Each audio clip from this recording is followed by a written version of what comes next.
Would be good enough to find their seat. We'll be coming to order in just a moment.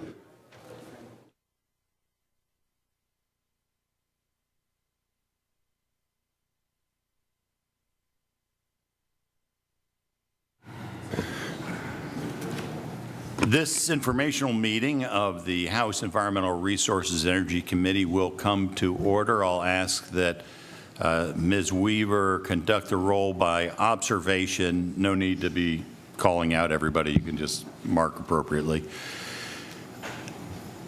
Today's meeting will not involve any votes, but is an effort to educate members of the committee and, of course, the public about important legislation that is pending in the House. I should remind those present that this meeting is being videotaped and may be streamed. It may be broadcast. All sorts of things might happen, so please conduct yourselves in a way that would not embarrass your parents. Today's subject is SB 799, which is shorthand referred to as Growing Greener 3.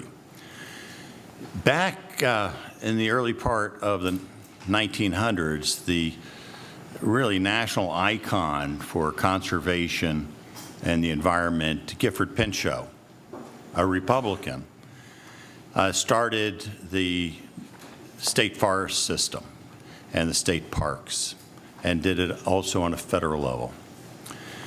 Back at the beginning of my career here in the House, Republican Governor Tom Ridge invented Growing Greener 1. I was happy to vote for that and its successor, Growing Greener 2, which was Republican legislation, which was kindly signed into law by Democratic Governor Rendell. It's perhaps not surprising with this 120-year history of Republicans leading the environmental agenda in Pennsylvania that Growing Greener 3 is also a Republican initiative by Senator Alloway in the Pennsylvania Senate. We're going to hear about this bill today from a number of people you'll see on the agenda. I'll ask those who are testifying to be mindful. We will be having a quiet clock, but please keep your remarks to the time that was allotted, and we're anticipating 5 minutes after each time that's enumerated for questions. So without further ado, Andrew Loza is the Executive Director of the Growing Greener Coalition. Thank you for joining us today, and you may proceed. Thank you, sir. Mr. Chairman, members of the committee, I'm not too concerned about embarrassing my parents, my teens, or another matter. But thank you for the opportunity to be here to talk about Growing Greener's history and successes, and the need to greatly boost Growing Greener investments moving forward. Article 1 of Pennsylvania's Constitution is our state's Bill of Rights. Section 27 of Article 1 guarantees Pennsylvanians, including future generations, the right to clean air, pure water, and the preservation of the natural, scenic, historic, and aesthetic values of the environment. This constitutional right stands equal and together with the rights of Pennsylvanians to freedom of speech and religion and the right to bear arms. Recognizing that this environmental right couldn't be upheld through environmental regulation alone, Governor Ridge and a bipartisan group of legislative leaders established Growing Greener. They really nailed it. Since 1999, Growing Greener has invested in hundreds of projects delivering cleaner water and conserving the best of Pennsylvania. Steadily and incrementally, Growing Greener has made Pennsylvania a better place to live, work, and play. Growing Greener grants have helped communities help themselves. Watershed associations, land trusts, conservation districts, and other groups have brought hundreds of miles of streams back to life, made our water safer to drink, reduced the threat of flooding, and made fishing, swimming, and paddling possible where once there was only death. These organizations have used proven, cost-effective methods to get results, including passive and active treatment of abandoned mine drainage, tree plantings along waterways, and stream bank stabilization and habitat structures. There's more. Growing Greener investments have restored 1,600 acres of abandoned mine lands and 250 acres of brownfields to productive use. They've plugged more than 700 abandoned oil and gas wells and rebuilt water treatment infrastructure. Growing Greener investments have conserved 80,000 acres of open space important to communities. They preserved more than 80,000 acres of productive farmland that preserve rural traditions and stabilize rural economies. Growing Greener investments have improved hundreds of parks, planted tens of thousands of trees, rehabilitated dams, and fixed stormwater infrastructure. They supported more than 130 infrastructure projects in state parks and forests visited by millions each year. Growing Greener has built a tremendous record of success. But due to cumulative damage dating back to the 1800s and the needs of today's population, there is much more to do. 19,900 miles, 23% all told, of Pennsylvania's rivers and streams are toxic to life, unsafe for drinking, swimming, fishing, and boating. Let me repeat that again, because that's pretty astonishing to me even after all these years. 23% of Pennsylvania's waterways are unsafe for drinking, swimming, fishing, and boating. 250,000 acres of abandoned mine land and thousands of brownfield sites pollute our water and threaten human health and safety. These are wasted lands, lands that, if restored, could be contributing to local economies and jobs. Hundreds of thousands of unplugged wells threaten our water and vent immense quantities of methane into our atmosphere. 1,500 farm families wait on county backlog lists to preserve their farms and help stabilize local agricultural economies. State parks and forests require $1 billion in repairs and improvements. The list goes on. For nearly 2 decades, Growing Greener has provided effective solutions to these challenges. It's been underfunded, but accomplished much with what it's had. Growing Greener investments do a lot for the dollar. I'll take a moment to compare the cost of some Growing Greener projects to other taxpayer-funded projects. For the cost of building 1 mile of highway, you can restore vegetation along 2,500 miles of streams or build 77 miles of multi-use trails. For the cost to build 1 pro sports stadium, you can permanently preserve 600 family farms, or you could thoroughly rehabilitate fully 1/3 of state parks and forests infrastructure, or you could build 6,400 new playgrounds. 6,400 may be excessive number of playgrounds for the Commonwealth, but you kind of get the picture. Setting cost effectiveness, community needs, and environmental rights aside, Growing Greener on economic considerations alone is a good deal for Pennsylvania. For example, every dollar spent on watershed restoration leverages $1.25 in local investments. Every dollar invested in conservation returns $7 in flood prevention and water treatment savings. In Dauphin County alone, open space delivers $939 million in value annually through avoided flooding and pollution treatment costs, as well as outdoor recreation revenue. And there's a whole slew of other examples in other counties. If you look in the footnotes to my written testimony, you'll see the tremendous value delivered by natural values that are protected by Growing Greener. The outdoor recreation industry, which depends on natural resources supported by Growing Greener investments, sustains 251,000 direct jobs. I'll note that that is tens of thousands more jobs than the entire energy sector. But Growing Greener is underfunded. It's underfunded relative to its much higher past funding levels, and it's underfunded relative to the tremendous backlog of environmental needs waiting to be addressed. There's a huge number of projects to complete and nowhere near enough money to complete them. Without a substantial injection of new funding, increased flooding will destroy more homes and devastate more communities in the coming years. 19,000 miles of unsafe stream will remain burdens on their communities, useless for drinking, fishing, swimming, and more, useless to the economy and useless for life. Productive farms and the local economies they support will disappear. Abandoned mine lands and brownfields will continue to burden their communities, wasting away when they should be sparking jobs and redevelopment.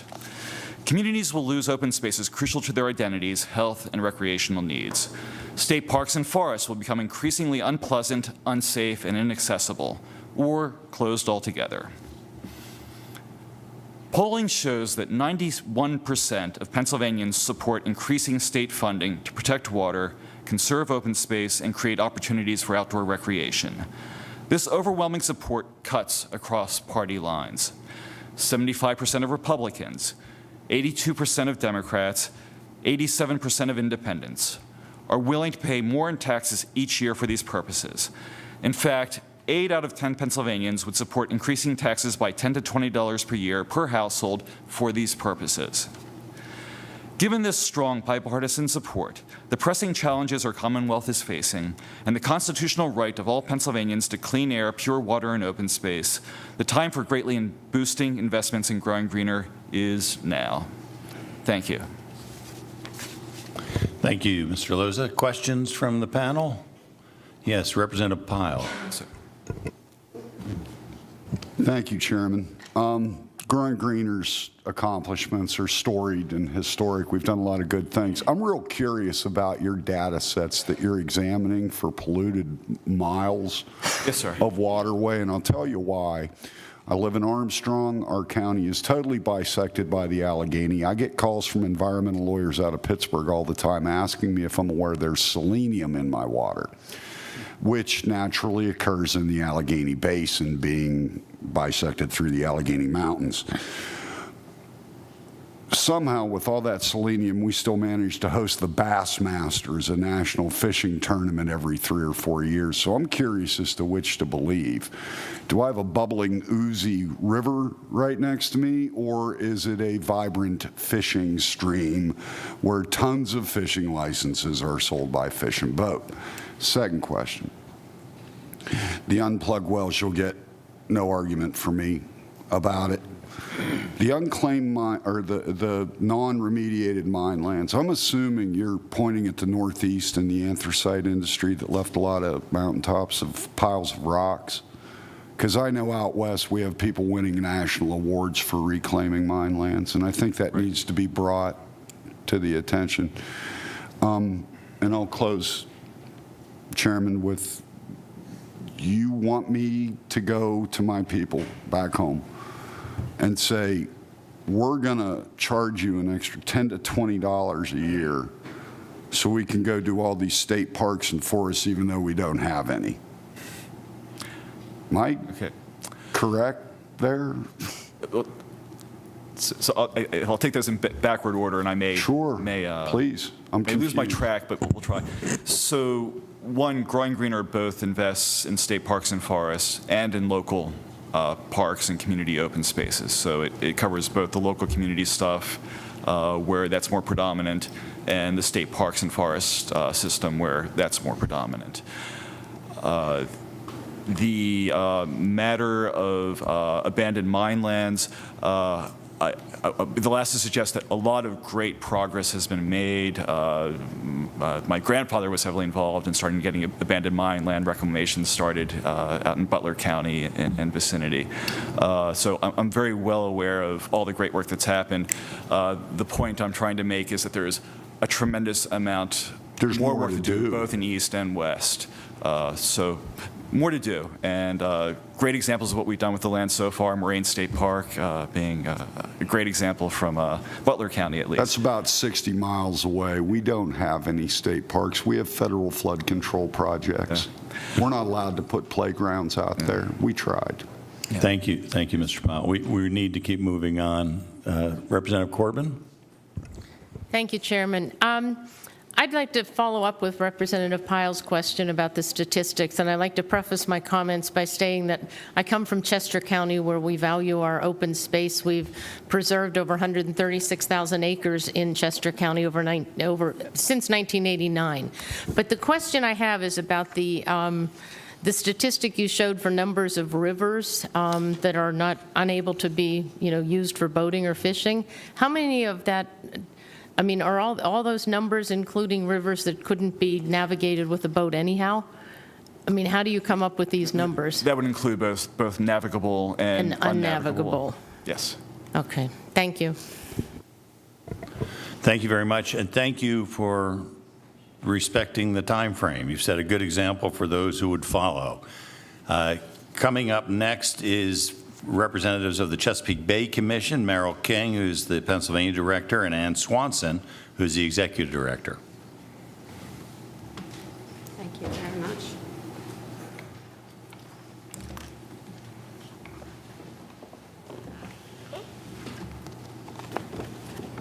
Please feel free to proceed as soon as you're ready. Mr. Chairman, members of the committee, it's a real honor to be here today to introduce you to the Chesapeake Bay Commission and to offer our perspective on SB 799. My name is Ann Swanson. I've served as the Executive Director for the Chesapeake Bay Commission for 30 years. With me is Morel King, who serves as our Pennsylvania Director. By way of introduction, the Chesapeake Bay Commission is a tri-state legislative commission made up of House and Senate members and the governors of 3 states, Maryland, Pennsylvania, and Virginia. The governors are represented by a cabinet-level secretary. In total, there are 11 Republicans and 10 Dems on the commission, so it is truly a bipartisan commission. To explain the 3 states, 80% of the land mass, 90% of the pollutant load comes from those 3 states when you talk about the 6 jurisdiction basin of Chesapeake Bay. By way of background, so you know who we are representing, the senators in Pennsylvania are Senator Rich Alloway and Senator Gene Yaw. The representatives are Garth Everett, Keith Gillespie, and Mike Sturla. Rounding out the 7-member Pennsylvania delegation is Secretary Patrick McDonnell, representing Governor Wolf, and Warren Elliott, who serves as the Commonwealth's citizen member. What I'd like to do today is to just quickly begin by focusing in on the Innovation and Improvement Fund. The speaker before me spoke about Growing Greener. There will be many after me speaking about both Growing Greener and the program to be set up. And so what we wanted to do is to really zero in on the fund itself and give you some of our perspectives, zeroing in on particularly 4 points. Before I proceed, though, I should tell you that the Chesapeake Bay Commission has a long history of strongly supporting Growing Greener, going back to the years, of course, when our chairman, Art Hershey, then a representative here, spoke very strongly in favor of Growing Greener and worked hard towards its passage. So the 4 points that I want to make today are really, first and foremost, that Pennsylvania is not on track. The graphic here helps to really show you that. PA is not on track. As you can see, 1985 to 2017 progress that has been made. In the 32 years, Pennsylvania has reduced about 15 million pounds. That's compared to 26 million and 27 million, respectively, in Virginia and Maryland. To give you a perspective, Pennsylvania was supposed to achieve about 25, with 35 million pounds of nitrogen reduced by 2025. So obviously this rate is not going to get us to the kind of clean water that we're trying to achieve, and it leaves us in a very precarious position with EPA, because EPA does have the ability to ratchet down your regulated programs, which include your point sources, your concentrated animal feedlots, and your regulated stormwater.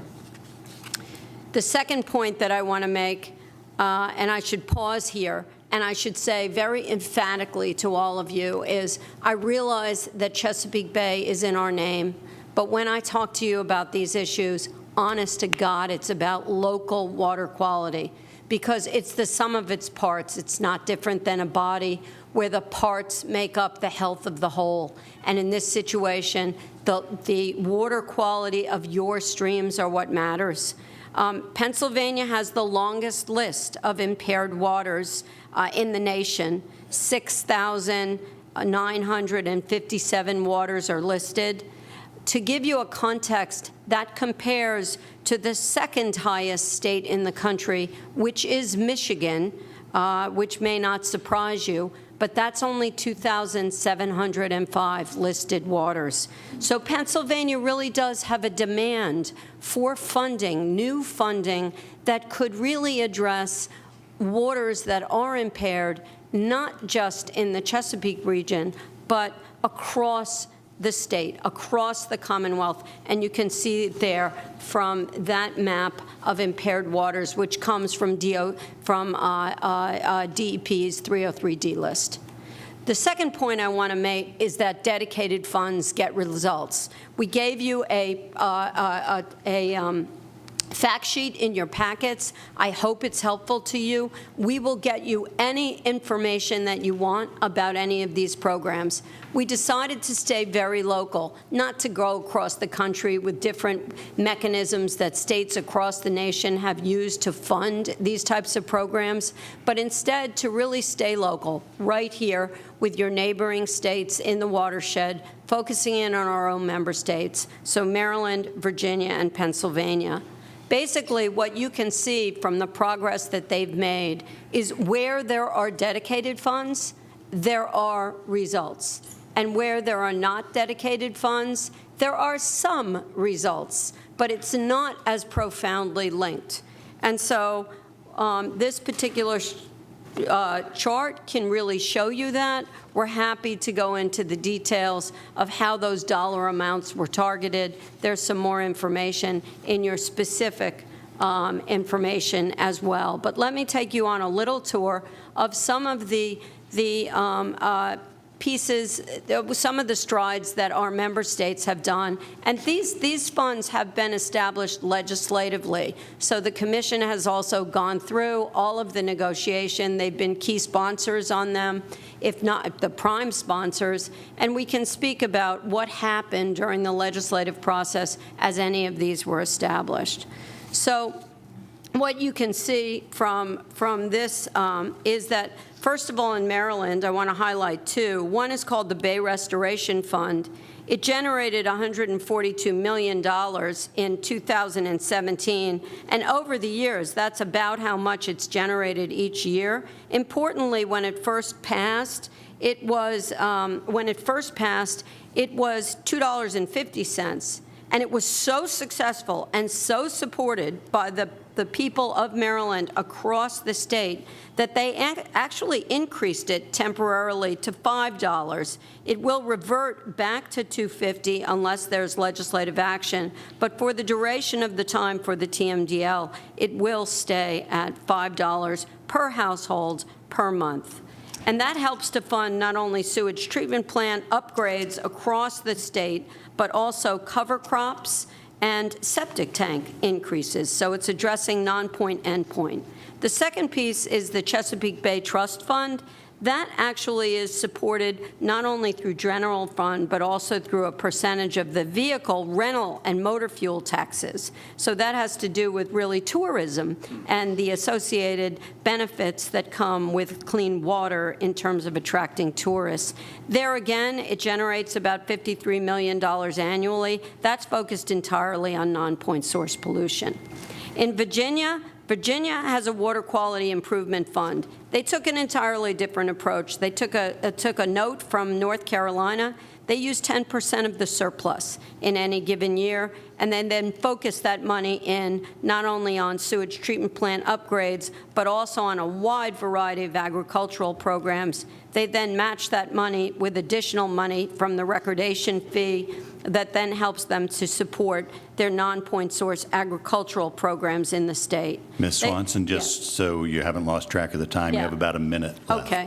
The third is to spend very strategically. More and more in Pennsylvania, there are tools. There are tools to target very, very specifically to those areas that are delivering the greatest load. That's available watershed-wide. Next.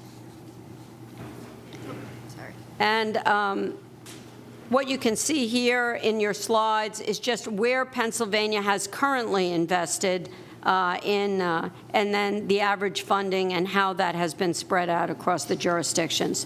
The final point I'd like to make is that there's no silver bullet, and that essentially what you have to do is expand the old and embrace the new. But in the new, there really has to be new funding for these kinds of programs, because without it, I just don't think that you can make the kinds of strides that the people of Pennsylvania need to deliver clean water and open space. Thank you. Thank you very much. Thank you very much. I'll recognize members of the panel in just a moment, but I did want to add a couple thoughts myself. 10 years ago, I became chairman of the Agricultural Committee and started paying close attention to the Chesapeake Bay. It's not an issue that would come up ordinarily out in the Pittsburgh region where I reside, so I had to get up to speed. And what I discovered is that the statistics that you were citing are not based upon anybody actually measuring what's in the water.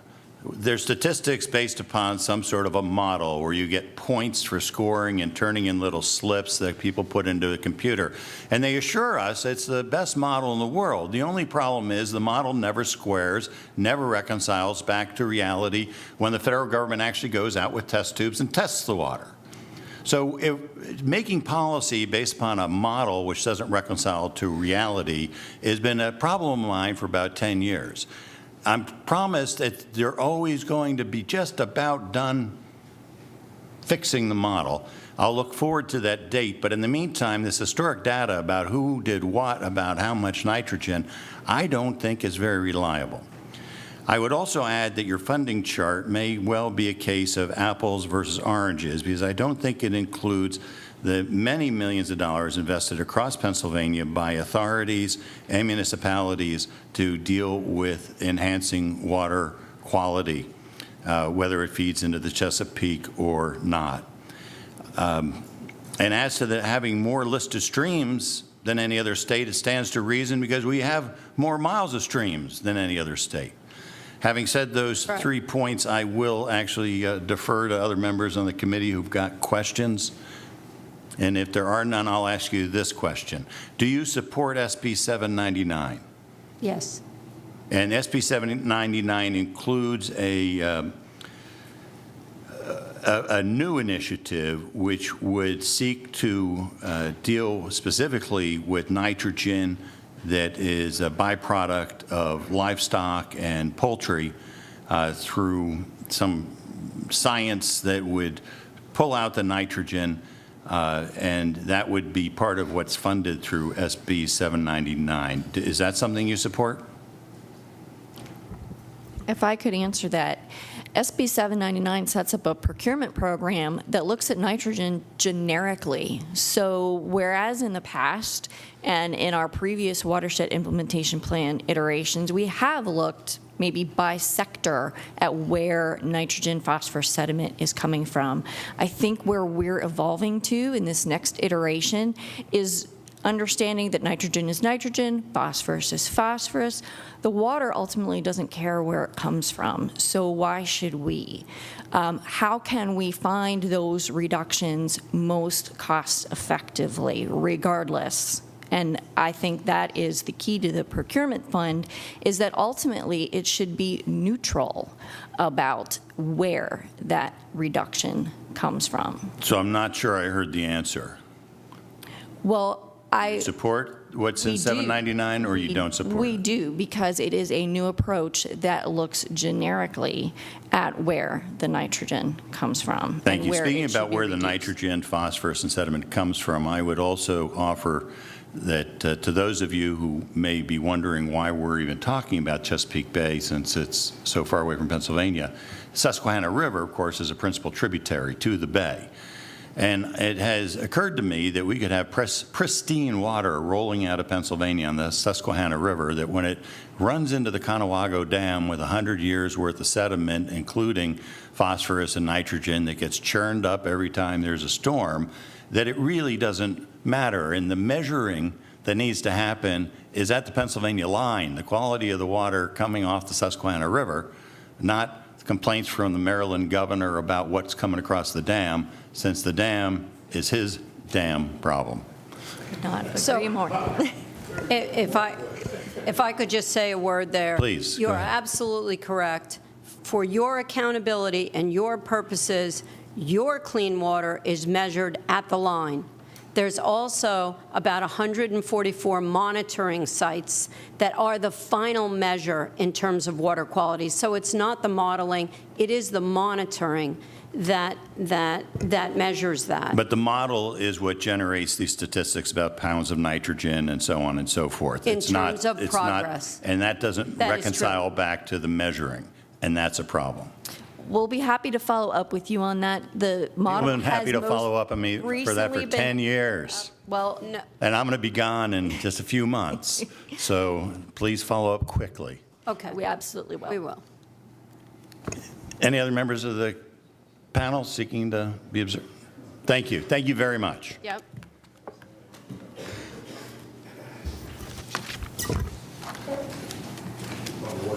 Our next panelist is from Resource Environmental Solutions, LLC.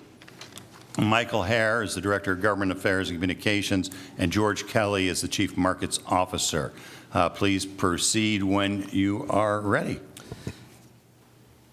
Mr. Chairman and distinguished members of the committee, it's a pleasure to be here today. My name is George Kelly. I'm the Chief Markets Officer for Resource Environmental Solutions. With me is Robert Maiden, the Client Solution Manager who resides here in Harrisburg, in our Harrisburg office. Resource Environmental Solutions is the leading provider of ecological restoration and stormwater solutions.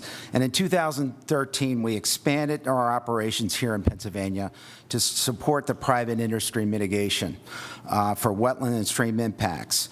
Prior to joining RES in 2014, I ran an environmental restoration company called EBX and have been working in the area of water quality and environmental restoration for over 2 decades with a significant focus in the Chesapeake Bay area. We have a very dedicated and talented team here in Pennsylvania with offices in Harrisburg, Philadelphia, and Pittsburgh.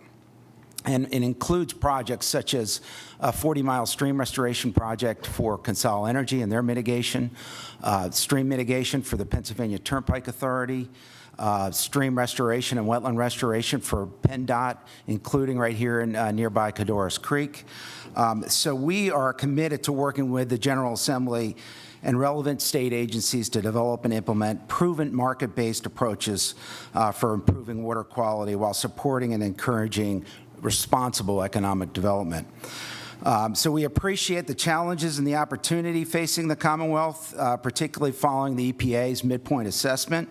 And we think there's great opportunities relative to this bill in both the Growing Greener and this Clean Water Procurement Program. So a couple big points here. First, relative to Growing Greener, we think one of the big missing points is the role of private sector. Private sector is often in a better position to coordinate and construct large-scale water quality projects. The scope of these projects can exceed the provincial interest of municipalities that they may, because many of them only need nominal TMDL credits. In addition, we're able to work on private land. We have our own capital, and that allows us to provide solutions for a turnkey full delivery for a fixed price. And I think that allows the state to budget, and it's a very important issue to also have true life cycle cost of projects. So our suggestion is that the definition of an authorized organization under the Environmental Stewardship and Watershed Protection Act should be revised to eliminate the requirement that the organization must be a 501c3.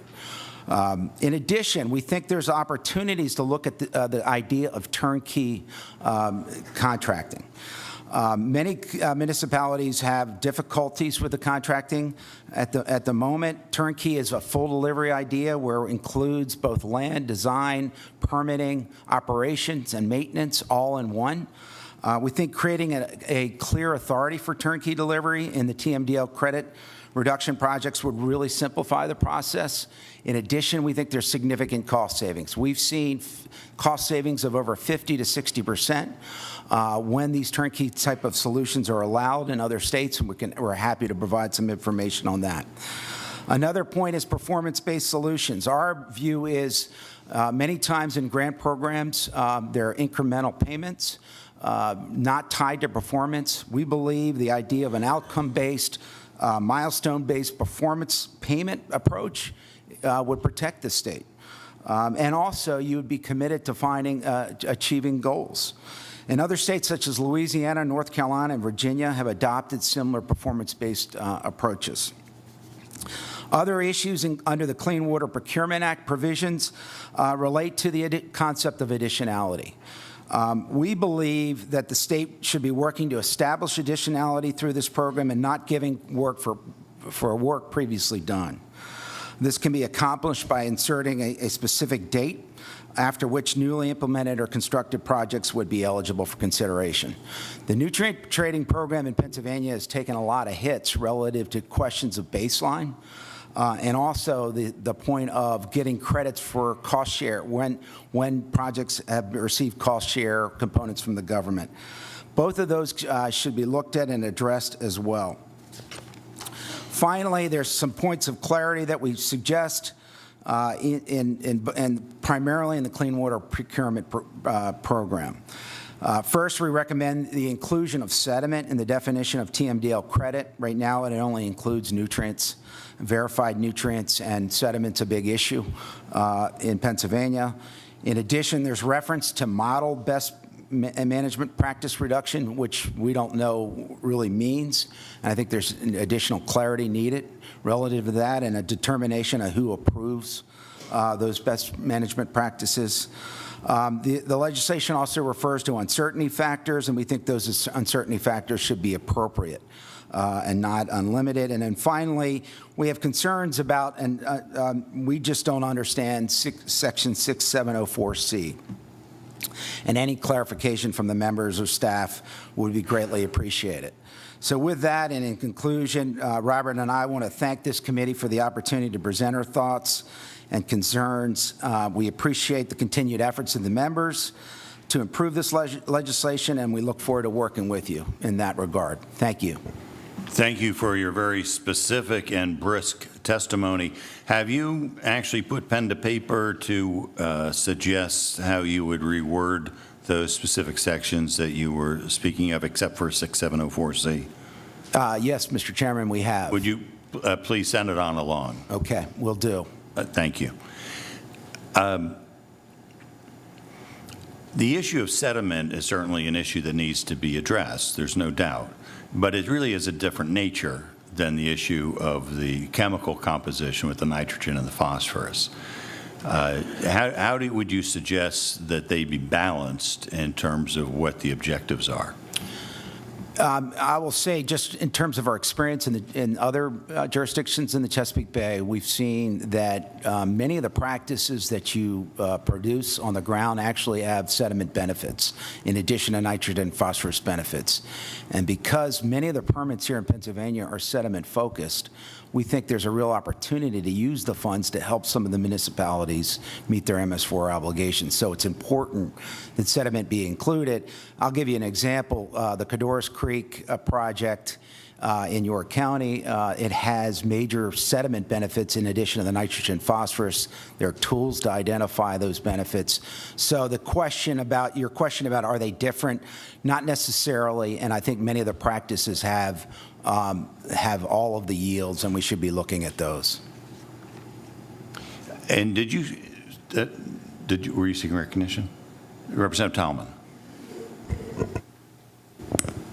I didn't want to interrupt you, Mr. Chairman, but anyway, just a quick question on sediment. If you came across the Susquehanna River today, it's full of sediment.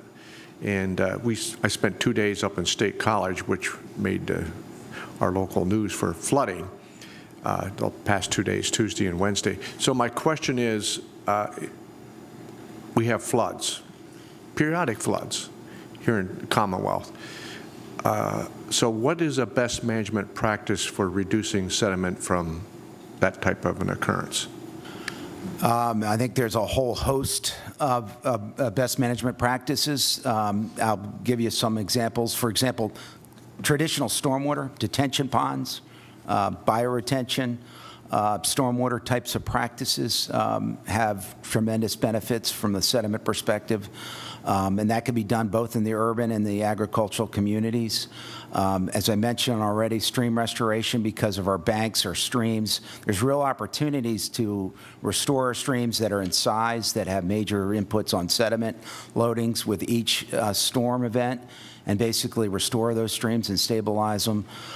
So I would think you look at the traditional BMPs that are in stormwater manuals, and you're seeing an evolution of types of practices in the Chesapeake Bay that you could pull from that are sediment oriented.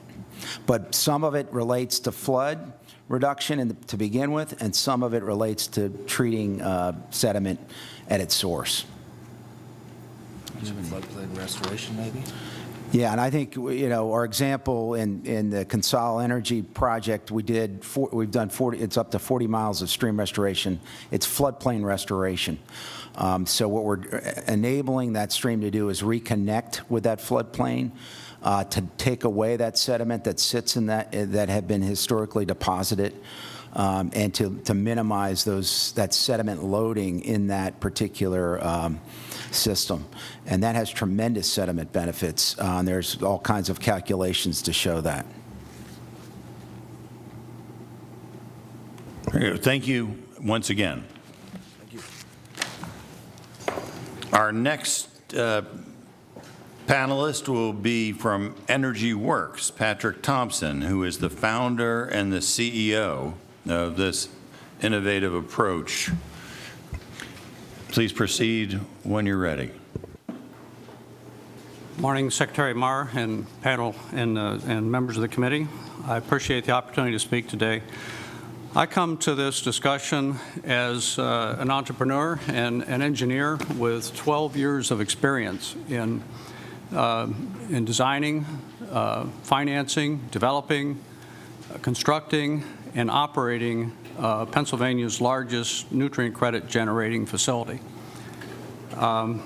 I think that the important decisions that the legislature is going to make regarding this new approach have to be made with a knowledge of where we are, how we got here, and where we want to go, and what is the best way to get there. And this is about the best way to get there. I'm not sure that I agree with the earlier comments about the nature of the problem and where it's coming from. I think there's a general consensus that the biggest challenge for meeting the Chesapeake Bay water quality objectives is non-point pollution, and more specifically, agricultural non-point solution, and within that category, nitrogen. If we look back at where we've come from, it wasn't long ago when farms were small and they had essentially closed-loop nitrogen or nutrient management. They had a combination of a mix of animals, they had a mix of crops. And the nitrogen and other nutrients were passed back and forth within the cycles of those farms. As farms grew, populations grew, demand for food grew, farms also grew and became more specialized. Here in Pennsylvania, the specialization tends to be on animal agriculture. As Dr. Shortle at Penn State, who spent a lot of time working on nutrient management and solutions of all types. He's an economist, and he's looked at cost effectiveness and policies. He's noted that Pennsylvania is a state dominated by animal-intensive agriculture. Pennsylvania imports vast amounts of corn from the Midwest for feed. That corn carries nitrogen and phosphorus from the Midwestern soils, and our animals only use about 30% of those nutrients, and the rest goes into the environment. So he says, effectively, we're taking nutrients from the Midwest and we're putting them into the bay. A comprehensive solution would include policies aimed at addressing this type of imbalance. This is really a critical point. And our reliance going back to the 30s on land management or landscape best management practices. They have been very effective. They've evolved over time, as has been mentioned. But their strategy is essentially to get back to containing the nutrients and pollutants within the farm, keeping the soil where it belongs on the farm rather than running off and becoming a sediment pollutant problem. And these conservation and land management best practices are quite effective. They're especially effective with sediment. They're quite effective in the case of phosphorus, but they're least effective in the case of nitrogen. So we have this concentration of animal production in the state. We have a challenge of how to manage that imbalance of nitrogen. And that's where technology comes in. Fortunately, there are a lot of different technologies that can help address nitrogen from all types of animal agriculture. Strategically, whatever you can do to keep the manure from animals on the farm and deal with it at the source is an effective strategy. And as an example of this strategy, we have developed the facility in Gettysburg, which is adjacent to Pennsylvania's largest egg production complex. It processes 240 tons of manure a day, is capable of expanding capacity to 100,000 tons of manure per year, which would take nearly 6 million pounds of nitrogen out of the environment. The technology is over 95% effective in removing the nitrogen, and the technology is scalable. However, standardization and a mid-size solution is probably what makes sense for the long haul. It deals with all forms of nitrogen and phosphorus pollution and is able to either capture them or convert them so they're in a non-polluting form. It's able to provide this balancing function by removing a huge part of the load from the ecosystems so that it allows the landscape and conservation practices to be able to provide the benefits that are needed on a local level. So the implementation of this and features built into 799 should consider that it's not just one solution. The technology needs to be used to obtain these benefits that I've described, but it needs to be accompanied by judicial complementary BMPs or landscape practices that will work together to provide a comprehensive solution, as Dr. Shortle has recommended. So we think that facilities like our Gettysburg facility should be looked at in that context, and 799 should be structured so that it really extracts the maximum benefit out of this type of solution. For example, constraining the credits on a water year basis does not make sense for us, what is essentially an industrial waste processing facility. If we generate a credit at noon on the 30th, it should be good for a whole year after that and not expire at the end of that water year. That's just an example. We've been working with DEP and with the Agriculture Department to develop changes that would help facilitate and capture the benefits of this type of solution.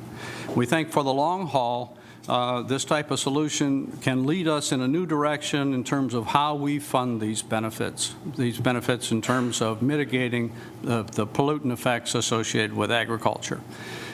These technology solutions allow you to monitor, measure, and verify pollutant reductions to the environment. In fact, you can timestamp those load reductions. And when you can timestamp the load reduction, you can actually link that with data from the farm production. And you can create eco-labeled products that have backup data to show that the product was produced without causing water pollution. And there are new tools available in the supply chain to allow you to collect the cost or the premium to cover those those pollutant mitigation activities anywhere you want in the process. Like a gasoline tax, it makes most sense to add that premium onto the end buyer. And when you do it in this manner, it's a very small impact on the end consumer's cost. For example, if you take a nominal price for a nitrogen credit from a facility like the Gettysburg facility of $8, you could reduce that cost down to less than $4 by adding a 3-cent premium on a dozen of eggs.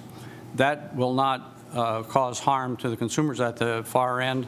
And there are all kinds of evidence emerging that buyers are increasingly interested in where their food comes from, how it's produced, and there's a willingness to pay for small premiums or benefits or features like this that supports their values and what they see as the future for their families and the country.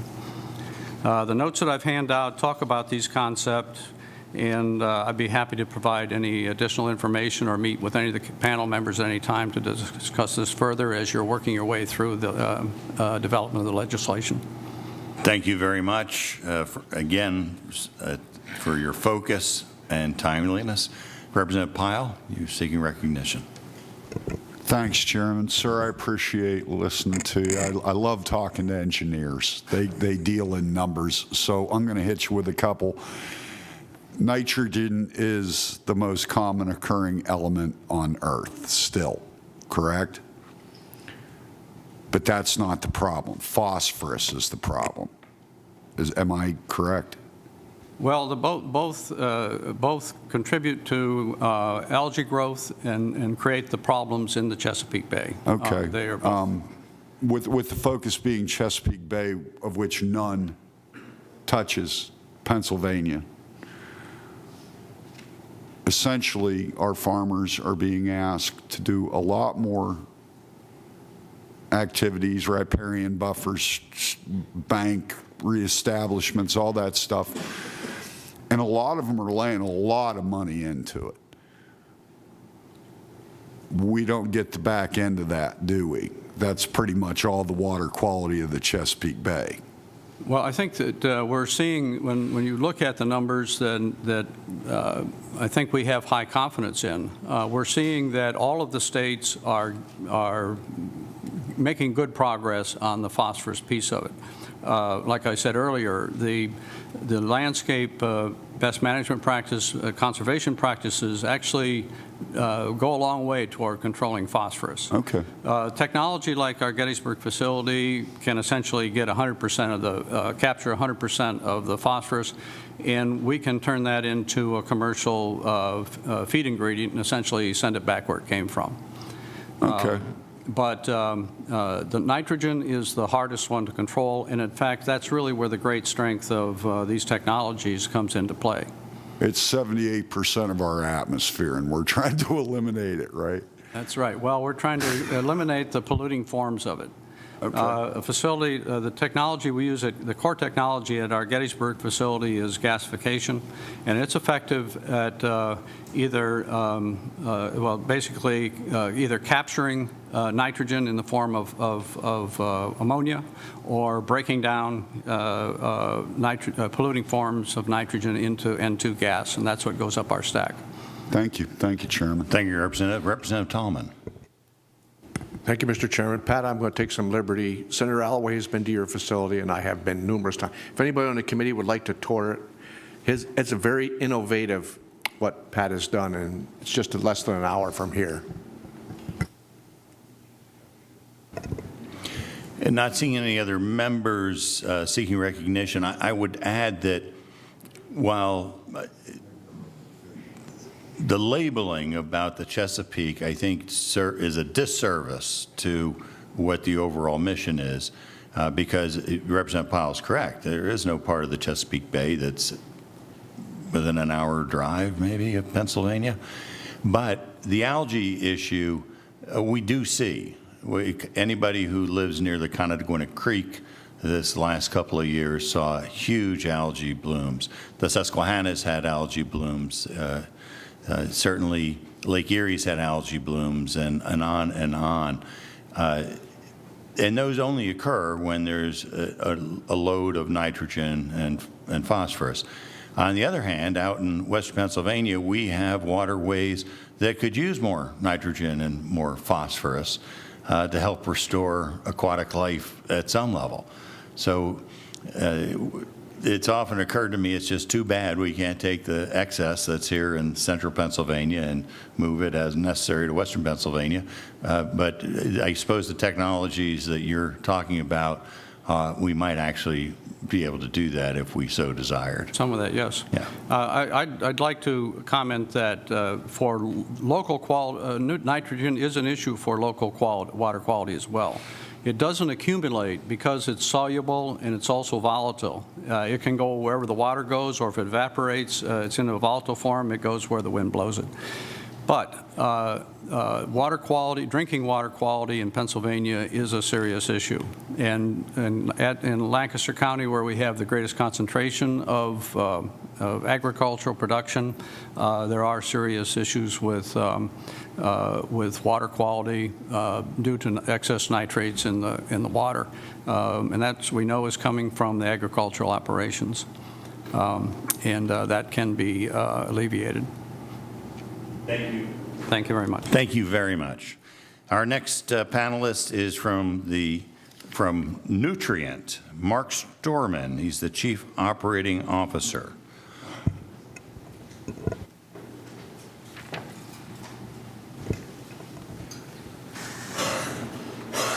Please proceed whenever you're ready. Thank you, Mr. Chairman and members of the committee. I'm Mark Sterman. I'm the Chief Operating Officer of Nutrient LLC, and Nutrient greatly appreciates an opportunity to share its support for Senate Bill 799 and particularly the Clean Water Procurement Program portion of the bill.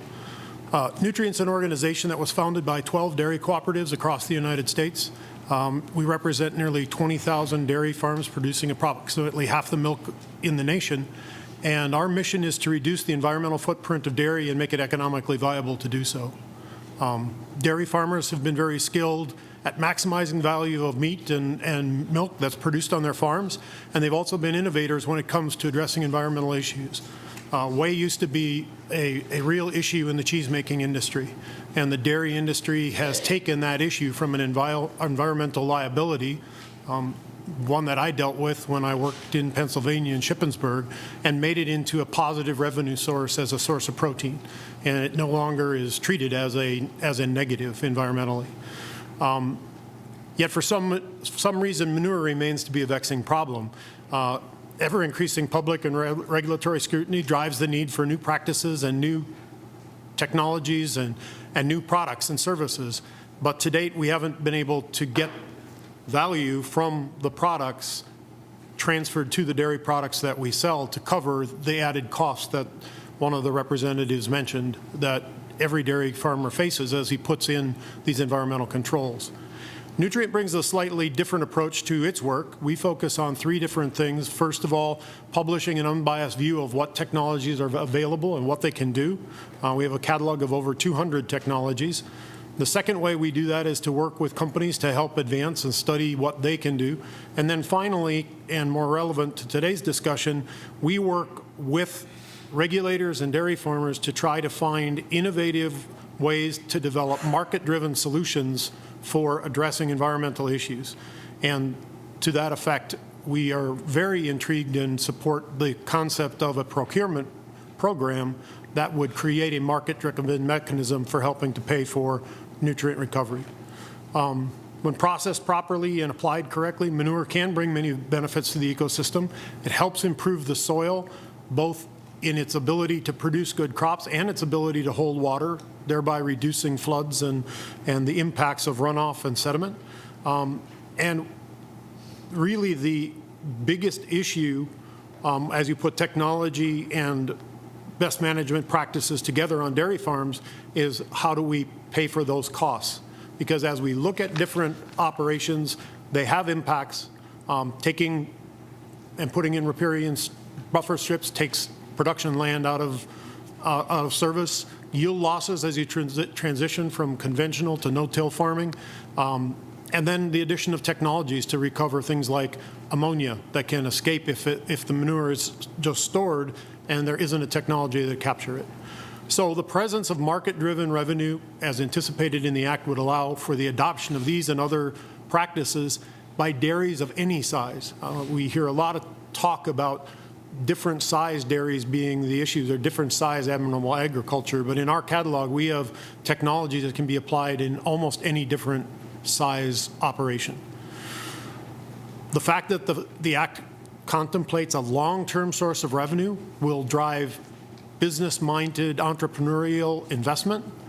The fact that it doesn't just depend on giving out grants eliminates kind of random acts of conservation that can't continue to pay for themselves in the long run. By using a competitive bidding process to identify the lowest cost opportunities and to reduce water issues at their source, it serves as a good example of how to responsibly use the taxpayers' money by looking at verified credits and paying for them after they're produced, not before a system is tested. And so we very much support this bill, and understanding that there will be a very serious and deliberative process in making the rules. Nutrient is willing and would like to be a help in any way we can as the bill is considered and as any rules are considered being made. Thank you. Thank you very much. Of the dairy cooperatives that Nutrient has assembled, I'm assuming some of them are Pennsylvania present. Absolutely. DFA, Maryland, Virginia, Land O'Lakes, Agmark, many of the larger cooperatives are part of Nutrient. And I do like your phrase, the random acts of conservation. We have seen too much of that over the years, I'm afraid, as opposed to something which is part of a plan to have a durable benefit. Members of the panel, questions? Well, thank you very much. You're welcome. We're now turning to a different perspective on our water quality. We're hearing from the owners of Clauser's Fly Shop. That's Bob Clauser. And, oops, excuse me, I skipped. I'm sorry. Mr. Clauser, be at ease. We're next on to the Water Science Institute, where Joe Sweeney is the executive director. Is Mr. Sweeney?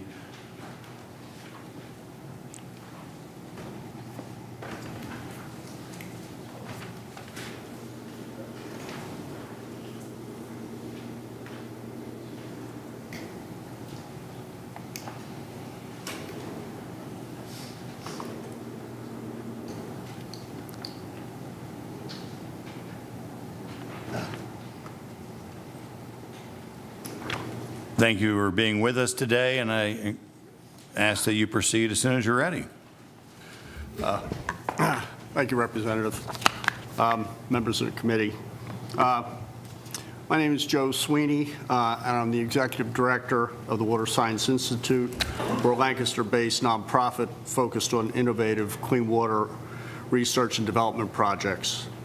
We are data-driven, science-based, and Is your microphone turned on? There's a little green light if it is. it's on. Okay, good. Now we can hear you better. We're data-driven, science-based, and value-added in our approach to meeting the challenges of local water quality. In my role as Executive Director, I'm a member of the Lancaster Clean Water Partners, which is a county-wide effort to achieve clean, clear water in Lancaster County, as well as a member of the Pennsylvania DEP WIP3 funding work group. My testimony does not represent any of those groups, but rather reflects my capacity as Executive Director of Water Science Institute and that of our primary staff scientists on Senate Bill 799. We support the aims of this legislation because we believe it will fund best practices, promote innovative technologies, and start to align water quality funding with cost-effective results. These are three outcomes that we consider essential elements of any successful strategy to achieve Pennsylvania's local water quality goals, and by extension, the Commonwealth's commitments to the Chesapeake and Delaware Bays. In particular, we view the current provisions of SB 799 to be useful in promoting cost-effective practices such as the removal of legacy sediment, and I was surprised to hear there was so much interest in sediment on this committee. So-called because it is the legacy of historic damming of valley bottoms throughout Pennsylvania, and in fact, throughout the Mid-Atlantic region. It commonly has buried wetlands and streams in the region. The long-term practice of damming and other alterations to the landscape for logging, milling, and mining operations has had a profound but often unrecognized effect on modern watershed hydrology. In Lancaster County alone, and if I can get this to work,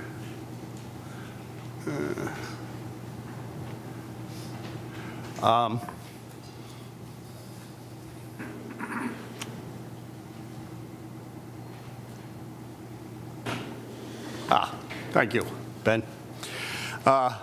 WSI has currently mapped over 400 dams on approximately 1,400 miles of county waterways, with every one of those impoundments retaining tens of thousands of tons of sediment that is laden with nitrogen and phosphorus. Put another way, one of these sediment retention ponds was constructed on approximately every 3.5 miles of Lancaster County streams. Now they're failing, and the resulting bank erosion is a significant contributing factor to both local and downstream water quality. Our research demonstrates that 70 to 90% of today's nutrient sediment load is the result of in-stream conditions, not edge-of-field practices. This has a significant funding and policy implications. When we use the Bay model to determine agricultural's pollution contribution to the Chesapeake Bay, we should make the distinction between ag areas where many dams are located and ag practices which occur in those areas. Today, I want to briefly discuss one of those sediment sites where a dam was located, tell you how it was restored to a functioning wetland, and how this legislation can assist in promoting this highly successful, scientifically verified practice of legacy sediment removal and wetland complex restoration. The Big Spring Run experiment is the restoration of a nearly 5-acre buried wetland complex in West Lampeter Township, Lancaster County. This restoration has been the subject of over 15 years of pre- and post-restoration scientific examination by a wide range of regulatory agencies, non-governmental organizations, and academic institutions, largely funded by Pennsylvania DEP through previous Growing Greener funding and federal partners. The approach was the result of groundbreaking field examination research by our scientists, Dr. Meritz and Dr. Walter, who were recognized by the Pennsylvania General Assembly in Senate Resolution 283 for their innovative research, providing invaluable assistance to the Commonwealth and its partners in understanding stream dynamics. Their work led to the conclusion that one of these sites had drowned the Big Spring Run Valley Bottom Wetland Complex and was subsequently buried beneath tens of thousands of tons of eroded upland soil. By removing the sediment and exposing and reseeding the original wetland soil, the site quickly established itself and returned to many of its original natural functions. Today, it's in its 7th growing season. It's a thriving wetland complex. The results of this restoration have been dramatic. At the time of the restoration, nearly 22,000 tons of sediment were removed, containing, and this is important, 63,600 pounds of nitrogen and 50,500 pounds of phosphorus. After the restoration was complete, there was a flood storage capacity increase of 50% to 2.7 million gallons, an annual sediment load reduction of 120 tons, no significant erosion within the restored area, carbon storage of 7,000 pounds, and habitat restoration, including the presence of cold water biological indicators. It's this last point that was one of the most exciting results and should be of great interest to our next presenters. Summer surface water temperature has had an average 20-degree Fahrenheit reduction. A complete list of the results documented at Big Spring Run is attached to the written version of my testimony for your reference. It is also a highly cost-effective practice. Our analysis demonstrates that compared to other typical best management practices for sediment, phosphorus, and nitrogen reduction, legacy sediment mitigation is extremely competitive and efficient. To arrive at this conclusion, we used actual reductions from the Big Spring Run project and compared them to the current reductions from the Chesapeake Bay program model. The full report of our analysis will be released in early September. Big Spring Run is not unique. Using Pennsylvania LIDAR data and Water Sciences proprietary methodologies, funded by the Steinman Foundation of Lancaster County and the NRCS, we have identified hundreds of potential sites in Lancaster County alone. Ben, would you mind scrolling down there? That's not the main one, but it's all right. We've identified hundreds of potential sites in Lancaster County where these results may be duplicated. Of those potential sites, Water Science Institute has refined the list to identify the top 100 legacy sediment erosion sites for potential projects. It's targeted, very targeted. Pennsylvania NRCS has now expanded this program to 6 additional counties in the lower Susquehanna watershed. We've completed the preliminary mapping of Dauphin and Adams County, and we are in the process of mapping Franklin, York, Cumberland, and Lebanon counties. Our innovative mapping technology can be applied to any region in the Chesapeake Bay watershed where at least one round of LIDAR is available. We can do this at the parcel level. What you see on the screen is a typical Lancaster County site, nearly 33,000 cubic meters of potential erosion. It's eroding at 0.52 tons per foot per year, and you would have about 66,000 pounds of nitrogen coming out of that if you remove that sediment along and restored that little parcel. We support 7099 because it funds existing best practices while promoting marketplace innovation like the approach of Big Spring Run. Properly structured, a procurement program, and I emphasize properly structured because I think nitrogen, sediment, and phosphorus all should be incorporated into any procurement process, could serve as a cost share or match to leverage existing state and federal programs such as Growing Greener, Penvest, and the Environmental Quality Incentive Program. Providing a program that allows landowners to collectively address water quality issues in new and effective ways, such as at Big Spring Run restoration, is an important step forward. Thank you. I'll take any questions. Thank you very much. In terms of the legacy sediment reduction, I'm going to ask you just to spitball here. Have you been to the Conewago Dam? Yes. And you're aware it's got 100 years of sediment buildup at the base, so much that it maybe threatens the dam's integrity pretty soon. What do you suppose would be the benefit downstream if that sediment were to be cleaned up? Well, it would be significant. I just think they may be going at it backwards. A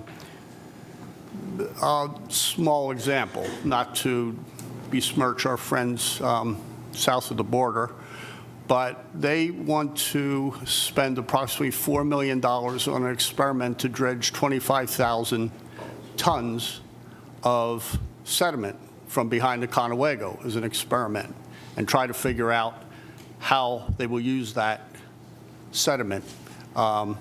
I mean, it's a drop in the bucket, literally a drop in the bucket, 25,000 tons. At Big Spring Run, we did 22,000 tons for less than $600,000. Wow. In today's dollars, maybe $1 million. Wow. So, And it's not that to it's- do that at the dam, doesn't that risk stirring the pot and getting a lot of that sediment I sort can't of? comment on that. It's not my. All right. If I had the Putting you on the scientists spot, here- I appreciate you playing along as far as you did.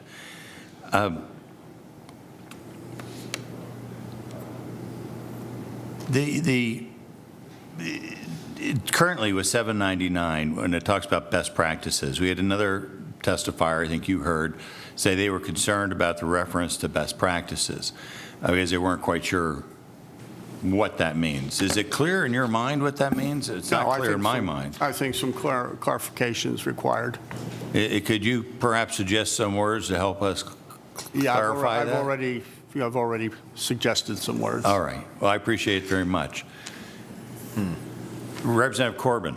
Just one quick question. You mentioned Conewago Dam. Are you really referring to Conowingo Dam? On a Wingo Dam. Oh, I'm Wingo. sorry. I Okay, was that's why I was presume confused. that's what the Wingo. representative. Wingo. Wingo, not Wago. Thank you. Right. Thank you. Representative James. Thank you, Mr. Chairman. Thank you, Mr. Sweeney. More than one reference has been made this morning to what I will call nitrogen credits. Can you help me by explaining what that term really means, please?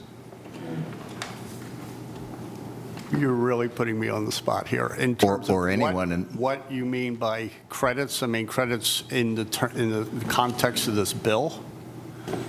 I think it would be better to, ask the drafters of the bill.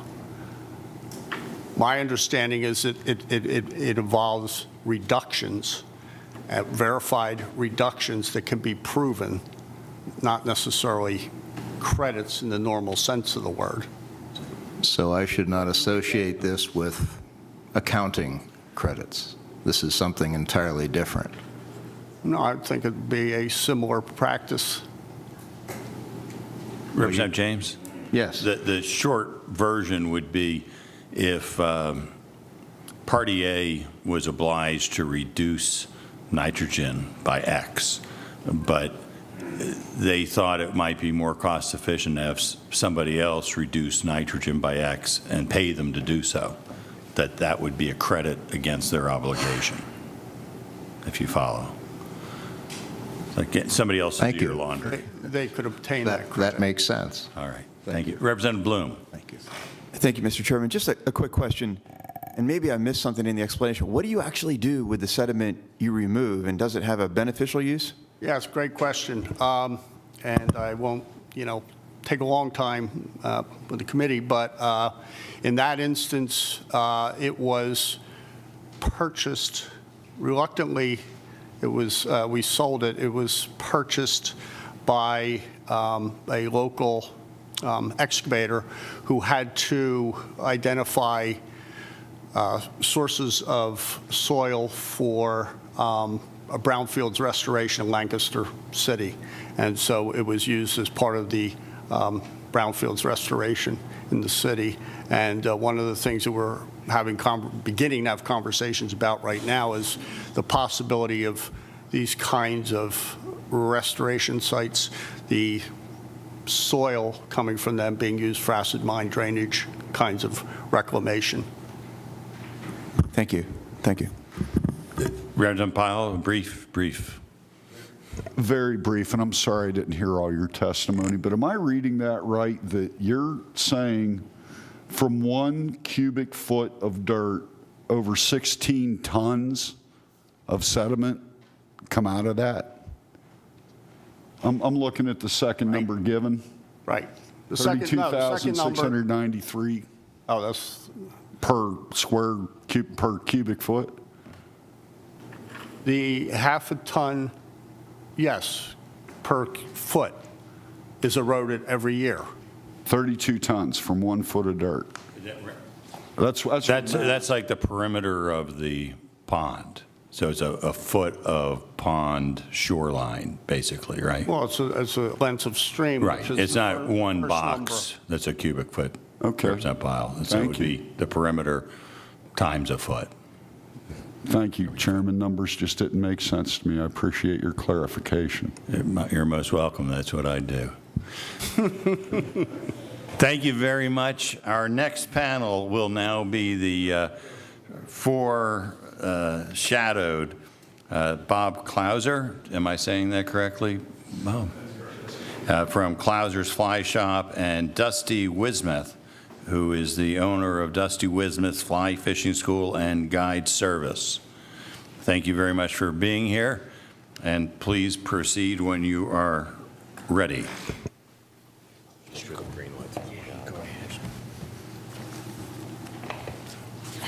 Thank you all for taking the time to hear us today. My name is Tony Friedrich. Bob had to go into the hospital about 2 days ago. If y'all don't know who Bob is, he's the most famous Pennsylvanian of his generation for guys like me and Dusty. He's an icon in our community. If you say the name Bob Clouser in the fly fishing world, people across the earth know who he is.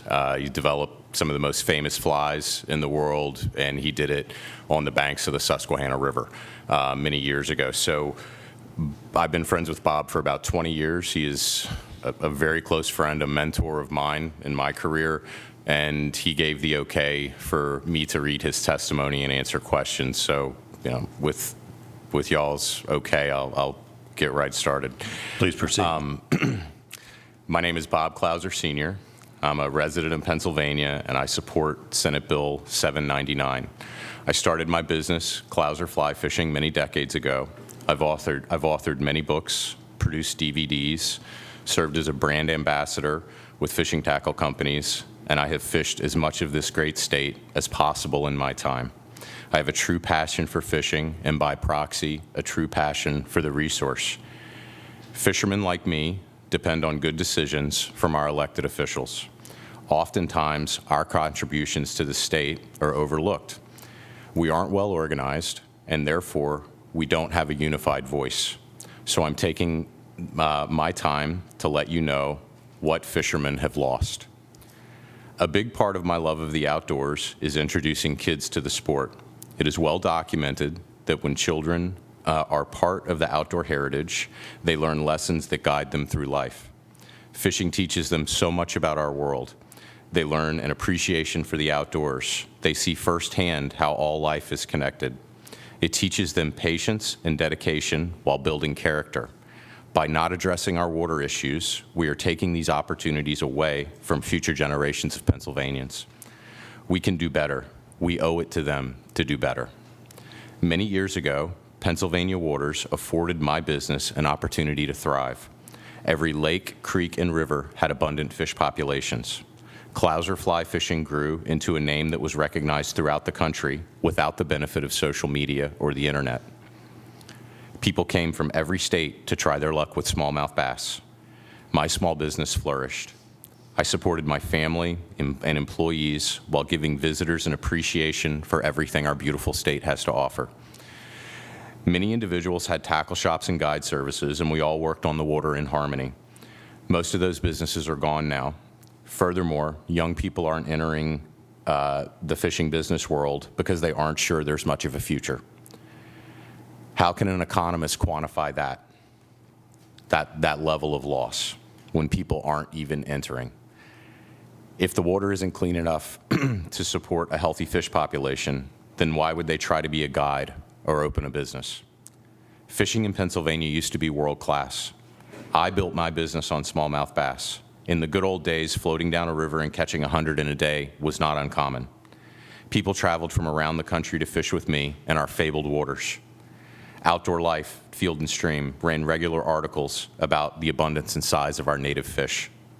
I never worried about filling my calendar with guided trips. Our fishing allowed me to pursue a life that most of you can only dream about. Days spent floating down the Susquehanna, watching my clients fly fish in a perfect setting were the norm. Fishing guides are normally the first to know when things aren't right. We spend countless days, rain or shine, on the water. We know it in ways you cannot begin to understand. It's something you can never fully master, but a life spent trying is certainly not wasted. We started to notice a decline in the water quality and, of course, fish populations in the late 1990s. Then reports of male smallmouth bass with eggs started to leak out. I tried my best to warn you about these consequences. We felt helpless when the rivers collapsed. We didn't have a voice, or at least not enough of one to make a difference. Now we're at a crossroads. Much like our natural resources, we have all but been forgotten. As I look back on my career, it mystifies me that so little was done to protect something that could be the most formidable economic engine in our state. If we just gave our water a chance, it would rebound. Maybe one day, my clients' children and grandchildren can experience what we had.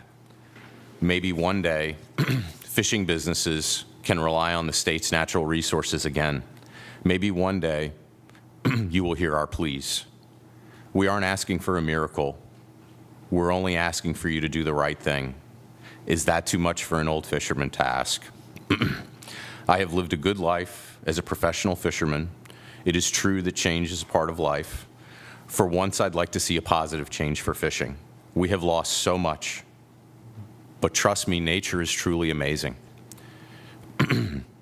If we stop hurting it, it will come back better than ever. It needs a little help right now. That's why I'm here to try to help. I have derived so much from a life in the outdoors. It wouldn't be right if I didn't try one last time to be a force for good. We can do this if we work together. We need to limit the bad stuff that and Bob's not a technical guy, so I'm sorry about that. We need to limit the bad stuff we put in the water. We need to get back to having respect for our outdoors. We need to explore the latest technologies to solve these problems. I believe SB 799 does a good job at addressing these concerns and will put us on the right track. Please give this bill a yes vote. And if you have any questions, I'm happy to answer them before Dusty starts. You did Bob credit the way you read that. Thank you, sir. Thank you. Dusty, please proceed. My name is Dusty Wismuth, and I'm here today to lend my support to the passage of SB 799. I'm a lifelong fly fisherman from Carlisle, Pennsylvania. I'm also a writer, a fly fishing instructor, fly fishing business owner, fly fishing guide, and I've been a member of the outdoor industry for over 40 years. As an advocate for our natural resources, I've seen both positive and negative outcomes from legislative decisions, and it's evident to me which has the most positive effect on my livelihood, and that is the decision to put our resources first. The sportsman's community does not really have a unified voice, and that's why I welcomed this opportunity to come here to tell you how important we are to the state. We aren't concerned about politics here. We only want the opportunity to pass on our heritage to the next generation. We need clean water to accomplish this goal. So we're asking for something that benefits all the citizens of the state, not just one group. In return, we'll provide a strong and dependable economic driver for the heart of Pennsylvania. We have been good stewards, and we will continue to be good stewards of the resource. We will be a voice of reason as we move forward. The numbers support this assertion. Sportsmen and women spent $1.5 billion on hunting and fishing in Pennsylvania in 2011. That's more than the combined receipts of corn and cattle, the state's second and third agricultural commodities. While in the same year, our outdoor community spending generated $181 million in state and local taxes. There's another group of people so willing to support the state through license sales and sales tax. We only want what is best for all. In 2015, Pennsylvania generated almost $22.5 million in fishing license sales. That's a significant number, but it's also far from the best that we can do, because sadly only $3.3 million of those dollars came from non-resident sales. License sales have declined by approximately 25% since 1996. Non-resident license sales peaked in the 2003 to 2005 period at just under 160,000. The number in 2016 was just under 115,000, showing about a 30% decline. To view it from another angle, that's about 45,000 visitors per year not renting hotels, buying beer, gas, groceries, renting guides, and so forth. People aren't coming here to fish anymore because of the way that our waterways are degraded. As a fly shop manager, one of four in our company located in Reading, State College, Haverford, and Boiling Springs, it's hard for me not to wonder how much business I could attract from out-of-state fishermen if our waters supported world-class fishing again. Essentially, I've lost about 25% of my business from both in-state and non-resident fishermen in the last 20 years. With a significant percentage of our streams and rivers impaired, including parts of the lower Susquehanna, it's no wonder that we aren't seeing the full potential of our state fisheries. Senate Bill 799 will be a great down payment on restarting that economic engine. The fly fishing industry is the epitome of small business, a sustainable domestic industry dependent upon clean, fishable waters. Waterways are the bloodstream of a habitat, and just as there are indicator species, such as our own eastern native brook trout, that signal the health and viability of a mountain stream, waterways are the indicators of the health of the whole habitat. Every waterway counts. In short, our business exists because of clean water. Without it, we would not be here. In the case of our 4 TCO fly shops, we are located in the midst of some of the best trout and smallmouth bass waters in the country. Big Spring, Letort, Spring Creek, Spruce Creek, the Yellow Breeches, the Juniata, and the Susquehanna. All have been challenged in the past and are being challenged today by development, agricultural, and urban runoff, and other types of pollution. We have seen fluctuations in productivity of these streams, good years and bad years, but the general trend has been an evident degradation of water quality. The sport fishing industry cannot exist without clean water. It's the lifeblood of our business. The high elevation waters flow sets the tone for all waters downstream, supporting the backbone of our nation's marine resources. Those headwaters flow into the rivers, streams, and lakes that provide the foundation of our industry and eventually conclude their voyage in our oceans. My industry's viability depends upon intact watersheds, cold, clean rivers and streams, and a healthy, fishable habitat. I'm sure that many of you see the costs associated with recovery and are concerned about the consequences. However, the long-term economic impact of passing SB 799 far outweighs the initial shock. Fishermen will start to visit Pennsylvania again. They will rent hotel rooms, buy meals, pay for licenses, visit my store, and hopefully hire my guides to take them fishing. One of the wonderful things about our democracy and the North American model of fish and wildlife is that it is a shared resource, and we as citizens have the opportunity to take part in the public process of decision-making. Thank you for allowing me to be part of that process. We have so much potential. Please support SB 799 for the resource, for the fishermen, and for the people of Pennsylvania. Thank you very much. Thank you very much. Although I represent Western Pennsylvania, my family lived in Carlisle for a very long time, and every one of those waterways that you mentioned is something that's been personally familiar to me and important to me over decades. And just from visual observation, I can tell the water is different now than it was then. And I have to imagine, I'm not a fisherman really, but I have to imagine that it's clearer to you than it is to me. Well, you know, I would have to agree with you, and I talk to so many people that come into my store or that I see on the stream, and they tell me how much they've seen a change in their lifetime. You know, they relate stories of, oh, I remember when I was a little kid how beautiful this stream was and so forth, and they talk about how much it's changed, and that's one of the things that we certainly can reverse, and I hope we have the opportunity to do so. Thank you. Representative Tallman?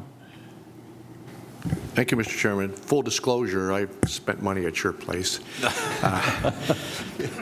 So, Dusty, Letort Spring Run. By the way, and Letort Spring has brown trout this big. Anyways, so the Letort Spring Run, I believe that quality, and I'm not a professional, but you can see straight down it. Yellow Breeches, which is also a very large, well-known trout stream, how would you qualify it today compared to 1960? In the interest of full disclosure, I didn't live here in 1960. However, one of the challenges that Letort Spring Run and the Breeches both face is agricultural runoff and siltation. And this has increased. We have volunteer work parties from the local Trout Unlimited chapter that go out and try to mitigate the siltation by helping or trying to create riparian buffer zones. In other words, preserving vegetation on either side of the stream that helps to prevent the agricultural runoff from that silt from getting to the stream. But certainly we've seen some success with that, but all in all, the fellas that I talk to that have fished the Letort all their life tell me how much more silt they see and actually how much less water is in, you've got a stream bed that has a certain volume, and if you fill half of that volume with silt, then it's only going to hold half as much water. And so they talk about how much shallower the Letort is. There aren't the deep holes that used to provide feeding lies and shelter lies for fish, and so there is certainly has become a problem. Pennsylvania, Representative Tallman, if you don't mind, Pennsylvania is in a very, you were blessed, okay? You have limestone deposits that only exist in a few places in the world. So you have out west, Montana and Wyoming, you have where y'all are, and you have the River Test and the River Itchen in Great Britain. Those limestone deposits, when the water flows through them properly, put the water at a perfect pH where it creates a cosmic soup for life. And you can go to a stream in the Letort, all the rivers that you guys are talking about, they flow through those limestone deposits. So you were gifted something by nature, and they can come back. It sustains more biomass than any freestone stream, than any tailwater could ever hope. It comes out of the ground laboratory perfect, and I think that's it's hard to represent to non-fishermen. It is a gift from nature, and that is why so many people choose to fly fish here, and that's why you have such a rich history in the sport, because you don't have this in other states. You don't have this in other countries. It's really one of the few places in the world that has this amount of limestone and natural aquifers that produce literally laboratory perfect water. So. And it's my understanding that the sediment effect, not only by making the water shallower, it makes the temperature warmer. It certainly does. It's you have that top level that's heated by the sun, and you don't have the bottom level. 70 degrees starts to turn lethal. Yeah. And in terms of the limestone blessing, the sediment, when it buries the limestone, interferes with that pH. The calcium carbonate is very soluble in water, and so your typical limestone stream is about 8.3 pH, which, as Tony said, is a cosmic nutrient-rich soup for the aquatic insects, which the trout feed on. That water in our part of the country comes out of those springs, the Letort, at about 56 degrees. Which again holds the requisite amount of dissolved oxygen in solution to support all that vast variety of insect life and aquatic vertebrates like trout. When the siltation that we're talking about takes place and that water temperature rises to about 70 degrees, it doesn't hold that requisite 6 parts per million. And so it doesn't support that life anymore, and that's one of the challenges that we're facing. The colder the water, the more oxygen it can hold. Exactly. Thank you very much. I don't think we were expecting to get a science lesson from the fly fishermen, but thank you. It was very important. Much. Our final panel is going to be representatives of Governor Wolf's administration from the Department of Environmental Protection. I'm expecting Ramez Ziada, Executive Deputy Secretary for Programs. From the Department of Agriculture, Carl Brown, the Executive Secretary for the Pennsylvania State Conservation Commission. And from the Department of Conservation and Natural Resources, Laura Imgrund, who is the Deputy Secretary for Conservation and Technical Services. Thank you all for being here. It's my understanding that you each have some testimony you'd like to present, and then we'll ask questions to you as a pool, if you will. Please proceed as you wish. Good morning, Chairman Mart and members of the committee. My name is Ramez Ziadeh. I'm the Acting Executive Deputy Secretary for Programs at DEP. Joining me at the table today, we have Ms. Lauren Imgrund, DCNR's Deputy Secretary for Conservation and Technical Services. And to my right, Mr. Carl Brown, Executive Secretary of the Pennsylvania State Conservation Commission. First, I would like to thank you for inviting me to provide DEP's comments on Senate Bill 799. The Chesapeake Bay Commission earlier outlined some numbers related to the Chesapeake Bay TMDL, so I'll touch briefly on that. In 2010, you may be aware that EPA established the TMDL for the Chesapeake Bay, which required all states in the watershed to lower nitrogen, phosphorus, and sediment levels in their local streams and rivers to specific targets by 2025. At the midpoint assessment, Pennsylvania has made significant progress, but there is more work to be done. Pennsylvania must achieve an additional reduction of 0.7 million pounds of phosphorus and 34 million pounds of nitrogen to achieve our 2025 targets. DEP, DCNR, and PDA, Department of Agriculture, are currently working in conjunction with over 200 stakeholders to develop Phase 3 of Pennsylvania's Watershed Implementation Plan, also referred to as the WIP 3. As part of the development of the WIP 3, we are focusing on the lowest cost compliance options to achieve the necessary reductions. As such, we believe the procurement mechanism proposed in Senate Bill 799 with some modifications could help us achieve an innovative financing mechanism and could be one of a number of useful tools for the Commonwealth as we move forward towards finalizing the WIP 3 plan and implementation. However, there are a number of principles that are critical to the success of a new procurement program which need to be incorporated into the bill, and this includes: 1, funding solutions should allow or recognize best management practices that will deliver nutrient reductions to compete within the process on an even playing field. 2, procurement should be based upon actual delivered reductions as defined in Pennsylvania's regulatory program. 3, the bill should provide maximum flexibility for DEP and PennVest to utilize the most innovative tools available within the procurement code and not limit the process to the request for proposals. 4, there are a number of technical requirements in the bill that do not align with the structure of the Bay TMDL and should be altered accordingly. And that includes: 1, instead of tasking DEP with publishing an annual notice of unmet aggregate Chesapeake Bay TMDL reductions per water year, procurement should simply be based on the amount available to the fund, and the amount of reductions purchased should be based on the viability of the proposals received. 2, the bill should focus on the purchase of low-cost verified nutrient and sediment reductions, not credits. Credits are calculated differently in accordance with the trading regulations for purposes of satisfying NPDES permit requirements. So it would prevent confusion.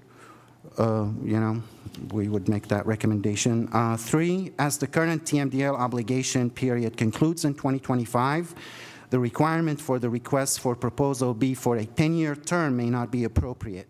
Instead, the agency issuing the request for proposal should have the flexibility to determine the appropriate terms. The bill also creates a complex administrative structure involving DEP, PennVest, and the State Conservation Commission that will ultimately create some confusion and should be consolidated and streamlined. Finally, the bill must be funded. The Commonwealth has limited resources to devote to Chesapeake Bay compliance, and any new program should include funding for support staff and other costs incurred to implement and administer the program and the fund. Thank you again for the opportunity to provide comments and feedback on Senate Bill 799. We stand ready to work with you to identify specific language that we believe will help ensure the overall success of this proposal. And with that said, now I would like to turn it over to Ms. England and Mr. Brown, who would like to highlight a few additional comments on this proposal. Thank you. Thank you. Thank you, Mr. Chairman and members of the committee, for the opportunity to speak about the importance of growing greener, which is what I'm going to talk about. We applaud the General Assembly for recognizing the need to reauthorize a program which has provided so many benefits to the Commonwealth over the past 2 decades. As we've heard throughout the testimony today, the need for investments in environmental restoration and recreation has never been greater, and it is vital that we keep this investment strong. Growing Greener provides important funding to the Department of Environmental Protection for grants and projects that do things like clean up mine drainage, restore watersheds, and install best management practices, to the Department of Agriculture for farmland preservation, and to DCNR for community grants and to upgrade and modernize our state park and forest infrastructure. Demand for Growing Greener continues to greatly exceed the available funding. For example, as funding from Growing Greener 2 has been exhausted, DCNR and its partner communities have been challenged to make the investments needed to renovate our over 6,000 community parks, 11,000 miles of trails, renovate and modernize our state park and forest infrastructure, create new recreational facilities, protect our rivers and streams, conserve habitat, and the many other investments that make Pennsylvania an attractive place to work and live. All these investments also have an economic benefit and a direct benefit to the planners, engineers, and construction companies that undertake the work funded through Growing Greener. As we have heard today, available funding through Growing Greener has not kept pace with the growing needs and demands of the public. A new source of funding is needed to reinvigorate the Growing Greener program and to meet the Commonwealth's obligations to clean up Pennsylvania's rivers and streams, conserve our farmland, keep state park and forest infrastructure safe and working, and to support community parks, trails, and the natural amenities that draw people and keep people coming to Pennsylvania. I'll turn it over to Carl Brown now. Thank you. Good morning, Mr. Chairman. Good morning, members of the committee. My name is Carl Brown. I'm the Executive Secretary for the State Conservation Commission in Pennsylvania. Our commission was first established in 1945, and since 1995, it's a departmental administrative commission under the concurrent authority of both DEP and the Pennsylvania Department of Agriculture. So we have duties in both agencies. Our commission provides support and oversight to our Commonwealth 66 county conservation districts for the implementation of conservation programs in a responsible and efficient manner. Our commission also administers the nutrient management, odor management, dirt and gravel road program, and the REAP tax credits in Pennsylvania. In addition to these conservation programs, the Commission plays an active role in helping develop Pennsylvania's Phase 3 watershed implementation plan, along with DEP, DCNR, and PDA. The Commission's participation in this process is key to the development of a balanced approach for encouraging agricultural industry's compliance with current regulations and in coordinating efforts of county conservation districts that aid in the Bay cleanup effort. And I would say that our county conservation districts at the local level are a vital component of that Bay effort, as well as our overall conservation effort. I'm here today to offer comments on behalf of the Department of Agriculture regarding Senate Bill 799.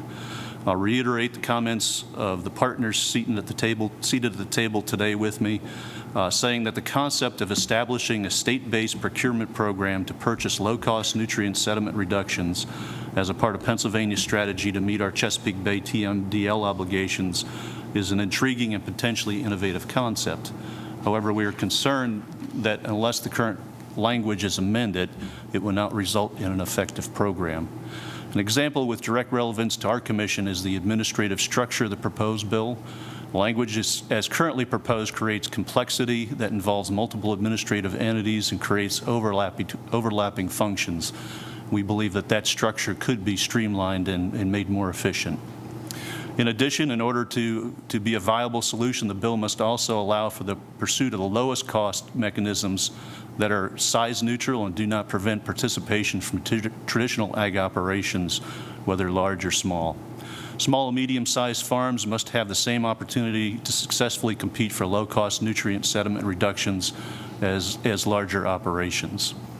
Finally, while the inclusion of amendments to the Growing Greener program is appreciated, the addition of the Resource Enhancement and Protection Tax Credit Program within Growing Greener 3 initiatives is a concern. This program, which provides the opportunity for farmers, landowners, and businesses to earn tax credits for implementing best management practices that enhance farm production and protect natural resources, is in fact a tax credit. The REAP does not receive an annual appropriation, as is part of the revenue portion of the budget annually, nor is it currently eligible to receive funding from other sources. By adding REAP to the list of conservation program, it serves to further dilute the funding that may be available to other programs going forward under Growing Greener 3. I'd like to thank you for the opportunity to discuss Senate Bill 799 with you today. Look forward to working with you to further identify specific language that will help ensure the overall success of this innovative proposal. Thank you. Thank you all. One of the first conversations I had with DEP after becoming the chairman of this committee focused on the issue of Chesapeake Bay and nutrient reductions and discussions about the various proposals for credits and tradable credits to establish these things. I do understand your point that when we use the word credit, as Representative James aptly pointed out, it can be confusing because credits come in all shapes and sizes, and we probably need to look at the lexicon that we're using and think of some clever phrase. But since this conversation has been ongoing for the entirety of the administration, my question is this. You say that you think the bill needs to be amended. I'm hopeful you're going to tell me you have suggested language. Do you have suggested amendment? We're happy to work with you on amended language. So even at this point, you don't have an amendment, but you say it needs to be amended, but you won't write down what you think it needs to look like. This becomes a practical problem when we're trying to advance legislation, because we'll hear from the administration that they think something, they don't agree with something, because they think it needs to be amended, great idea, it needs to be worked on, but the administration can never say what it is that they want.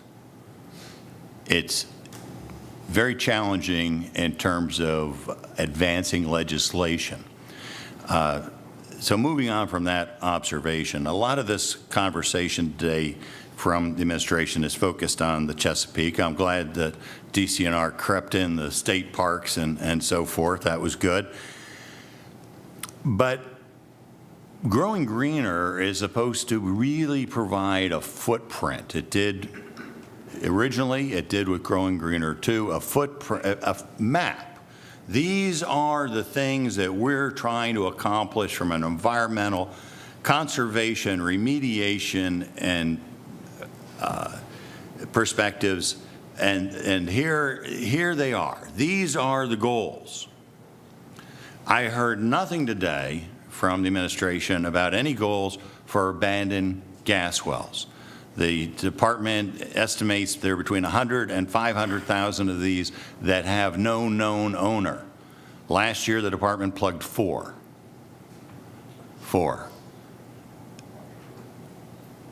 It's not surprising to the administration that this is an ongoing concern of mine, that there seems to be no plan, no plan to make a plan.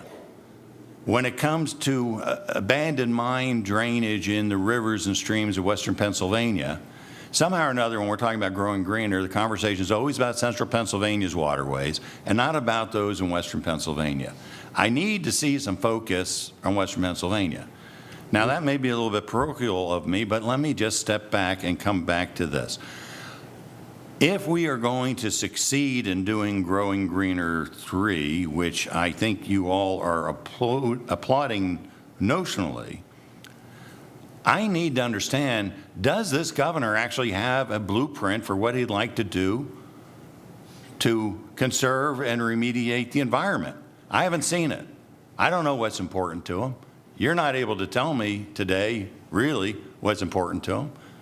And even in the fine print, you can't tell me what amendments you think are necessary for the technical aspects of one dimension of this bill. So I'm not trying to scold you guys individually, but I am sort of worn out. No, really, I know you guys are doing your jobs, and you're doing them very well, no doubt. But if we are going to be serious about an environmental agenda, the administration needs to get engaged in more than just criticizing the ideas that are put forth. So that's my homily. It's not really a question, and I'll seek questions from the panel. Representative Pyle. Chairman, I appreciate what you're saying. I'm also one of those Westerners. I believe they call us Yinzers. But a lot of questions have come up, and I wish I could have talked to the gentleman from the fly fishing about sediment in our hosting waterways. The Allegheny River, which is about 500 feet from where I live, is one of two rivers in the entire world of its nature. It is a gravel bottom river. Okay, there's one in Siberia. We're the other one. We have had traditional monster fishing, muskie, walleye, flatheads. As we speak, there's guys in kayaks out on the Allegheny pulling up 48-inch long catfish. Yet, if we believe everything that people tell us about it, it's a big green bubbling soup of evil because we mine coal and we drill gas. Now, a few of the commonalities I've heard in our testifiers today is they all need more money. And I mean, I was keeping track through the first three testifiers at about $125 per household. None of them want the structure that SB 799 puts up for collaboration between DCNR, DEP, members of the legislature. They all want to condense that and put it under DEP's go do it agenda. Now here's going back to the fly fishermen. You had said the sediment lowers the level of the river, making the existing water warm up, which isn't good for fish. Here's another factor you need to throw into that. What's Fish and Boat Commission say about all this? They used to dredge the Allegheny, and we hosted gigantic fish, as we always have. But then they found endangered species in the Allegheny, which live in that sediment that these guys tell me isn't good. So Army Corps of Engineer will tell you Lock 7, Lock 6, and Lock 5 of the Allegheny River holds a supply of sand, gravel, and limestone that could single-handedly lower the cost of construction on the entire East Coast and New England for the next 30 years. We got that, 500 feet from home. But because little river mussels that look like pieces of gravel were found there in 1983 in a study that was highly questioned, and I'll keep coming back to because I've pressed this through the feds, they couldn't get away from it fast enough. They had nothing to do with it. That was us. So if I listen to those guys, the fishermen, we got to get that sediment out of there, and we got to let the Allegheny run at its normal 9 to 12 foot channel instead of the 4 it's down to because of sedimentation. So Chairman, my comment to you, and I'll stop right here, is I think Fish and Boat needs to sit in on these discussions. They seem to be the ones who will benefit most greatly through sales of enhanced licensing and whatnot due to the presence of greater fish. And two, they got to lay off the Allegheny. They got a moneymaker. All right? I sent 100 guys home from the river dredgers, union labor. They're done. The boats are gone because we have conflicting agencies all pretending to know what's best. And Mr. Chairman, that's my soliloquy today, and thank you for your time. Thank you very much. Anyone else have homilies or soliloquies, questions? All right. Well, thank you all very much. We can certainly work on an amendment. I'm entirely genuine in my encouragement that it would be, instead of simply saying you're against any efforts that are put forward to advance the environment, it would be helpful to know what it is you would support. We'll take that back, and we can certainly provide some language. Yep. Thank you very much. Sure, thank you. You may notice on the agenda that we had a thereafter. There was a long list of environmental conservation, remediation, and protection advocates, groups, and so forth, that say this is the business they're in and are theoretically encouraging Growing Greener 3, but who chose not to present themselves and offer their thoughts, which is a bit of a mystery to me, because they could have mailed it in They didn't have to be here in person, but it seems to be, as is this Politics 101, these are folks who want to, on the one hand, say they're in favor of the bill, whereas on the other hand say, but they don't like this. And part of the reason we have these informational meetings is to ferret out what it is that people don't like in a bill, so that we can consider if there's a path to making it so. But those who wish to whisper their objections to legislation rather than say them out loud are less likely to be successful so long as I'm involved in the process, because I think if you can't say it out loud, you ought to be saying it at all. And with that one added bromide for the day, this meeting is adjourned.